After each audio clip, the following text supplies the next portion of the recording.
Hi guys, Brain here, and welcome to a different video today. Today, I am doing something I haven't done in a little while. We're going to do a list, a ranking, whatever you want to call it. I used to do these a lot, and then I don't know, I just kind of ran out of ideas to do them because, I don't know, I don't like making content I don't feel passionate about, and if I don't have ideas, I don't make the kind of content, so, yeah, wow. Crazy idea, not just farming people for views and algorithms. It's a crazy world out there, huh, that people do that to you all the time.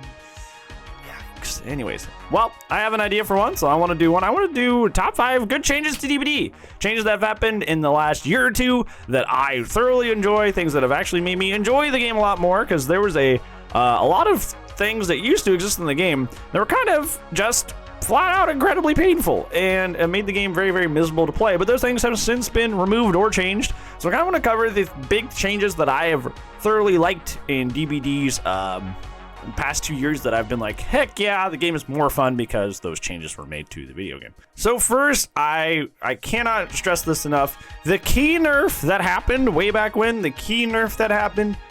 God bless. Now, I will say, keys now are kind of useless. You can still do blood amber shenanigans and they still work in the sense that, you know, if the killer shuts the hatch, you can just kind of hide out with the key and escape. But keys also kind of don't have that strong use anymore, so kind of a give and take there. But keys used to be overpowered.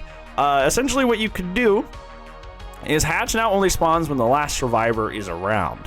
Hatch used to spawn, it just used to spawn. Like, it used to be able to go point out hatch in the middle of the game and go, oh, it's right there. And there was a whole system to, like, if this many people is left, then it didn't spawn you, and all that. There was a whole system to it that was really annoying and weird and confusing. But essentially, like, the hatch could spawn before the last person. Therefore, if somebody, you know, if we found it, if you got 3-gened, what you could do is you could just go grab a key, gather up your friends, go to the hatch, open it early, and everybody could leave for free. So essentially, despite the fact that the survivors could gen rush, like, to their heart's content, 3-gen themselves because they were gen rushing inefficiently and just not thinking about their gen spacing, they could just go grab a key and get the whole team out for free. I can't tell you how many times back in the day, like, my fun was just, all the wind was taken out of my sails because because one of the big things about Killer that people don't understand is sometimes you force 3-gens. Sometimes you let certain gens go on purpose. That way they slowly build themselves into a corner, and then you can play in that corner. And even as an M1 killer, if all the survivors are grouped up in one area, that's so good for you. And, like, people do that, and to this day they still do that. But back in the day with keys, you could just basically undo that mistake with one simple whoop, and then you're gone, and your whole team's gone. It's not just you, like, your whole team's gone. And it happens so much, and it took zero skill to do, and it was just a miserable affair. So I'm really glad that hatch doesn't spawn to the last person now, and that keys don't just buy a free out for the whole team, because that was stupid. That was dumb. Number two, along the lines of that, we have Moris being nerfed. Moris used to be really obnoxious. Moris used to be more obnoxious than even the thing I'm about to talk about. Moris, you used to be able to just Mori somebody without even hooking them, so that was stupid. And then you could Mori them when they come off hook, depending on what kind of, like, Mori you brought. And essentially you were just getting somebody dead, like, immediately in the game. So you're fighting a Tombstone Mire. She just stalks and stalks and stalks, and then just out of nowhere, suddenly you're just out of the game. You know, like, it's funny from the killer perspective, but you know how, like, crestfallen you feel in that moment? You're just like, oh, I guess my game's just over just because this guy stared at me for a long time. That's how old Moris were. Old Moris, you just copped people out of the game. You just went gone. You could just, like, eliminate people from the game super duper early and make it a 3v1 or worse just for no reason, just because you brought an offering into the match. Isn't that great? Isn't that fun? You know how many Survivor games were ruined just because somebody just so happened to bring a Mori? There was nothing more sad back in the day than just going to the offering screen and seeing the killer offering not turn over. That just meant, you know, that they were going to be skipping. They were just skipping part of the gameplay cycles just so they could get ahead. Like, they were just skipping hooks, and it's just like, oh, brother. It's kind of like, it was almost like, okay, this is going to sound weird, but hear me out. It was kind of like the killer's version of, like, a brand new part or, like, a really good toolbox or prove thyself. Because, like, in the way that those just speed through the gens quicker than, like, you should be able to do them, that was having the killer able to just, like, speed through hooks quicker than they should be able to do them, which was really, really dumb and really, really boring on the survivor side. So now Moris have the prerequisite that people have to be on death hook no matter which one you bring. So that's really nice. Sometimes you can Mori the whole team, just one person, or just the last person surviving. But they all have to be on death hooks, so you're not skipping hook phases, so you're not essentially using an offering to cheat to get ahead, which is Very nice. Number 3, I'm going to wrap this. This is like a twofer. I'm going to say offensive DS as like the main thing I'm going to talk about, but perk nerfs in general and kind of the optimism that brings, just the idea that they're willing to change those things. So old DS, and I made a whole video about this like 2 or 3 months ago, talking about like the one time I felt like actually quitting DBD, and it was because old DS was so bogus, and this perk has a long history of being obnoxious as all hell. This perk is terrible. There was like DS dribbling way back in the day, but I started playing in 2020. So the version of the game of the perk that I know was the DS that never deactivated for any reason whatsoever. Essentially, when you came off hook and you had DS equipped, you essentially had free invulnerability off hook. So you could go do a gen, you could go unhook your friends, you could do literally whatever you wanted, and if the killer had the audacity to try and stop you from forwarding the game in your advantage, you'd get DS anyway. You could literally sit on a gen with DS, try to get it done, and if the killer finds you, DS them, and then do the last 6 seconds of the gen while the killer's stunned. It was ridiculous. It was absolutely ridiculous. It was like literally invincibility armor. It was an extra health state for literally no reason. But they actually had the cojones. They had the confidence to go in there and actually give it turn it off under certain circumstances. Actually turn it off during certain circumstances. Actually have it removed if you're advancing the game in your favor, which was a huge nerf if you really think about it. And survivors were so angry about it, but it's fair this way. Like, that was dumb. That was not good for the game's health. Like, I love this game so much. I literally play it every day. I put content out for it every day. I love this game. I almost quit this game because of that. It was so miserable. And now it's just not something we have to worry about, like, ever. It's just not. Now you still can't offensive DS. You just can't.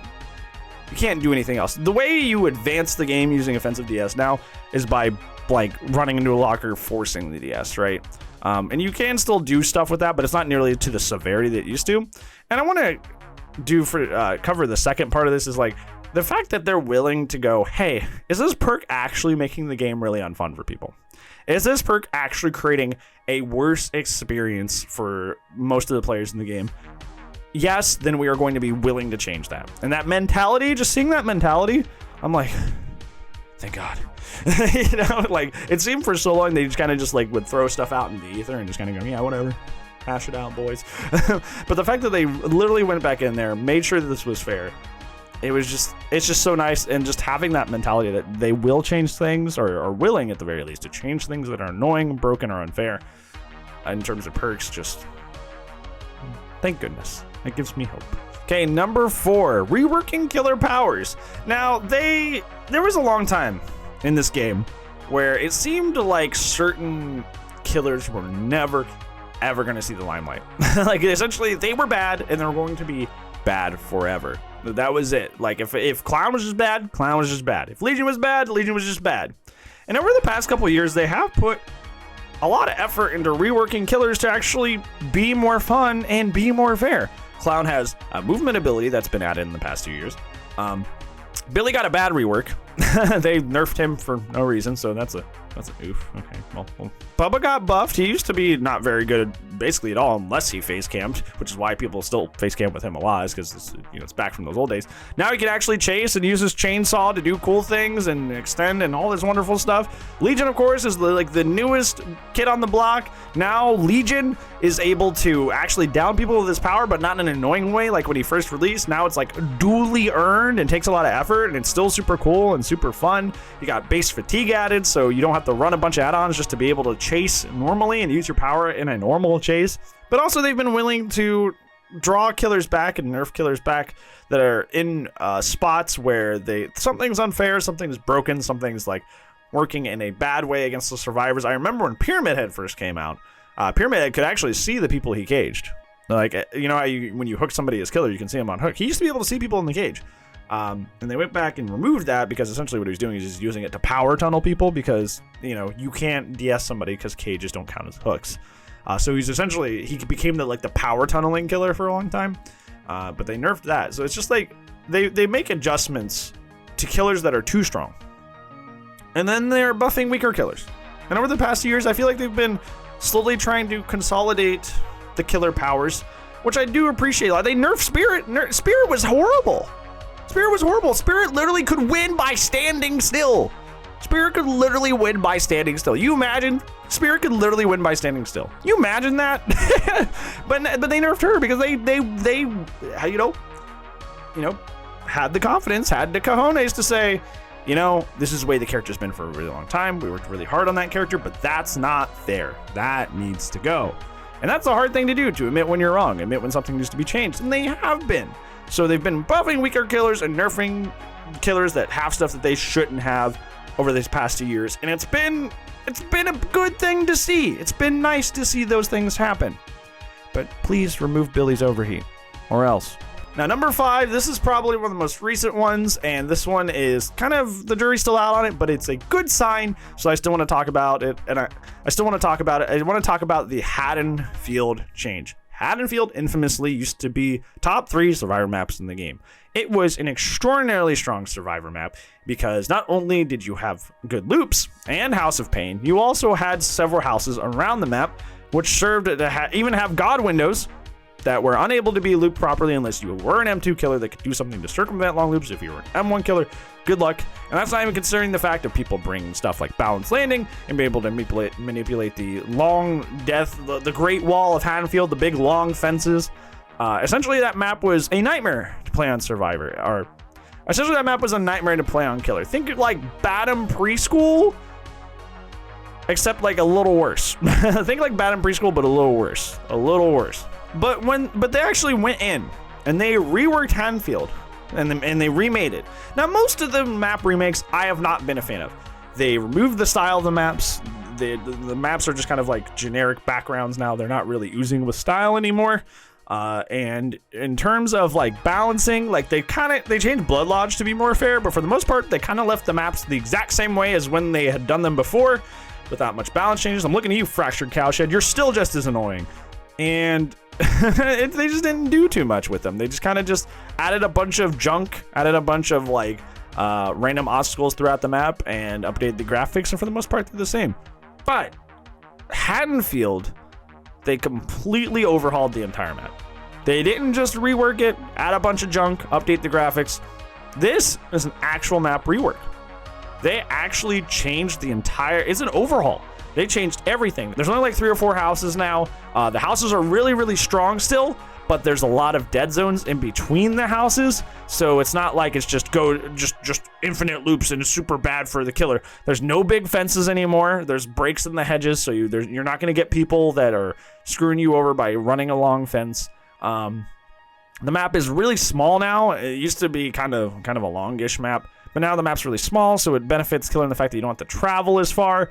But also at the same time, survivors are able to group up on gens better, and because they're up in the houses often a lot as well, it means that you may be traveling a long way to knock people off gens.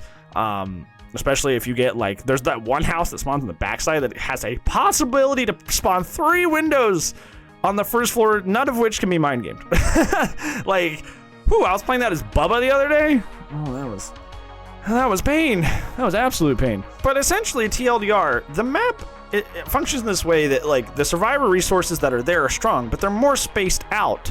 So it's not like they're just going to be constantly running into them. House of Pain is completely different. House of Pain has no windows at all, but it has 2 and 3 pallets if you count the one that always spawns on the outside as well.